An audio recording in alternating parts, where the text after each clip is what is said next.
Welcome to Healthy versus Toxic, the podcast where licensed mental health professionals explore what makes a relationship healthy or unhealthy or even abusive, all from a scientifically informed perspective.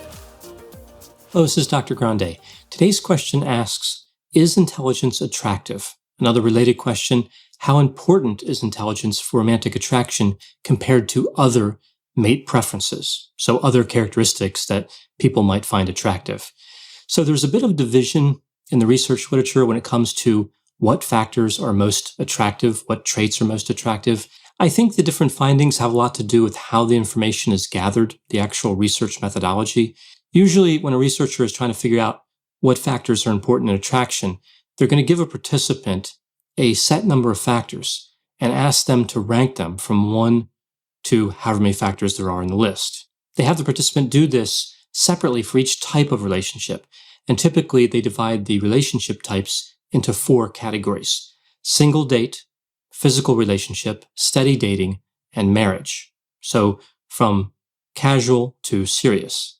So they look at those different items and how they're ranked and see if they're different across those 4 categories. So I mentioned this division in the research. Some studies show that being kind or understanding is the most highly valued characteristic. Now, this is the case when people are self-reporting. So again, they're taking a test and they're ranking these items. They're not being asked questions. They're not really in a creative type of a setting. They're just looking at what's available and putting them in rank order. It's also not real behavior measured in the environment. It's not like somebody's watching them and seeing what they respond to. Again, this is self-report. And whenever information is self-reported, there's a risk of distortion. In one study, we see that being physically attractive ranks 6th on the list. So we have being kind or understanding, then intelligent, exciting personality, easygoing, healthy, then physically attractive. After this, we see being creative, wants children, earning capacity, college graduate, good housekeeper, good heredity, and religious. So those are how the items are ranked. Now, when looking at the behavior observed outside of traditional testing environments, where you're giving somebody a self-report instrument. So when looking at people interacting in the real world, we see that physical attractiveness moves up to the most important factor by far. So there's a bit of disconnect between what characteristics people say that they're attracted to and what they're actually attracted to. Now, this may be deliberate, like people don't want to admit the role of physical attractiveness. They don't want to appear shallow, or it could be that they actually believe that being kind or understanding, intelligent, having an exciting personality is more attractive to them than the physical attributes. They believe they're making a decision based on certain factors, but they're actually making a decision based on other factors. So there may be a lack of insight when it comes to figuring out what's attractive. And whenever we see a lack of insight, the topic is really hard to study from a research perspective. Now, even with the prominent role of physical attractiveness, that doesn't mean that the other factors are irrelevant. Physical attractiveness is important, but other lower ranking factors still play a part. Now, on these rank order tests, the rank order methodology is really limited. When somebody puts intelligent as the second most important factor, what level of intelligence are they talking about? And we could make the same argument about all the characteristics. How kind or understanding do you have to be in order to appear attractive? One of the theories about intelligence is that, for many people at least, there is a minimum level that they're looking for. So it's really not continuous, it's categorical.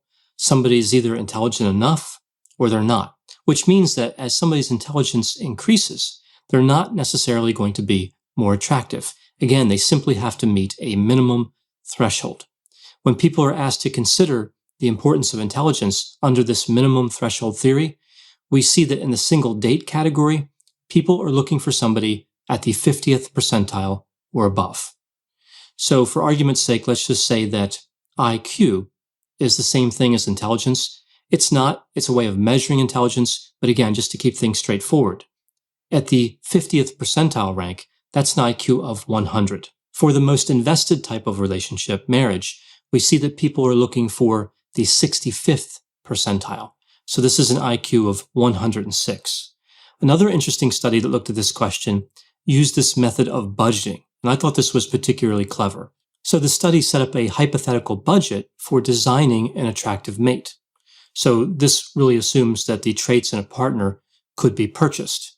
And they had a name for the currency, mate dollars. So you would spend these mate dollars on different traits, and you'd be given different amounts of mate dollars to use, so different categories. Specifically, they looked at 3 levels, 20, 40, and 60 mate dollars.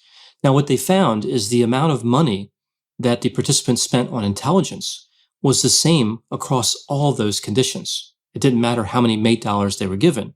Only so much money went toward intelligence. And again, this supports the idea that there's a minimum level that people want. One of the reasons I find this so interesting is because it lines up with another popular theory of intelligence as it relates to functioning on several domains, like creativity, occupational success, and academic achievement. For these factors, there is little or no benefit to intelligence beyond an IQ score of 120.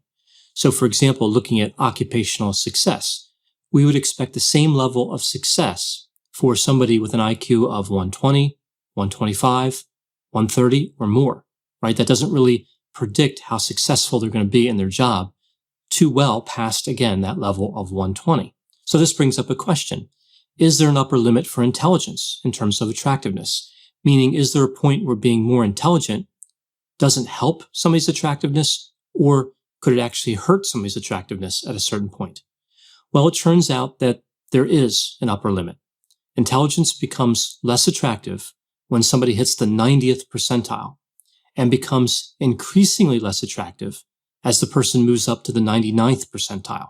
An IQ of 120 puts somebody at the 90th percentile. So attractiveness matches up with other factors in terms of this threshold theory. Again, like occupational or academic success. Now, it's worth noting here that the attractiveness of people between the 90th and 99th percentile ranks was still higher than the people who were below the 50th percentile.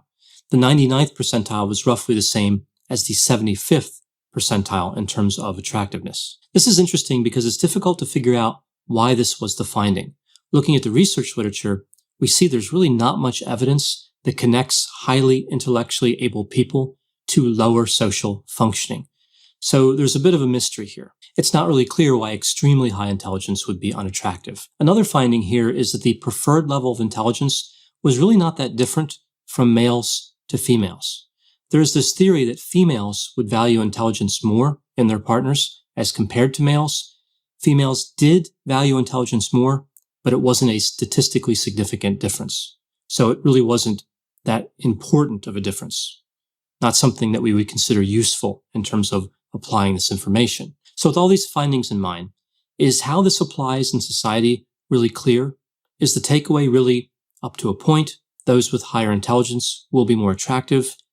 Well, not exactly, because the decision to engage in those different levels of romantic behavior I talked about before, like single date all the way through marriage, those start with somebody looking at another person and making a judgment about those various preference characteristics. So using the example of a woman who's looking at a man, a woman may look at a man and based on the way he appears, think that he must be kind, he seems intelligent, healthy, has good earning capacity, and that initial assessment determines whether she's open to that first step of a romantic relationship. If that assessment is not accurate, the actual level of the traits in that man will not matter as much as the perceived level. Now, research has shown that women can judge a male's intelligence with a reasonable degree of accuracy simply from looking at a photograph. Interestingly, this has actually been shown to be the case across a number of research articles over the course of many years. But this ability to detect intelligence isn't there across every age category of women. Older women appear to have this ability. They can do this relatively well, again, figuring out the intelligence of a man just by looking at him. But younger women do not seem to have this ability. They tend to incorrectly rate the intelligence of a man in a photograph. Furthermore, younger females tend to rank males they believe are intelligent as less attractive. So how can somebody who is intelligent give themselves a good chance of being recognized by a potential mate? How can they make that intelligence work to their advantage in that situation? Well, if somebody is evaluating you just based on looking at your face, there's really not much you can do. But what if you have an opportunity to communicate verbally with that potential mate? Well, if you are kind or understanding, that's the number one ranked mate preference. So I would say empathize and listen. But again, here we're talking about intelligence. So I'll run under the assumption that somebody is not kind or understanding. What can they do? Well, I've had people say a lot of different things when asked this question. I've had people say that you should just walk up to someone and say, "Hey, I'm intelligent." This is probably not a good idea. I've also had people say that you should print out your intelligence test results and show them to people, or simply tell people what your IQ score is. This is actually a much worse idea.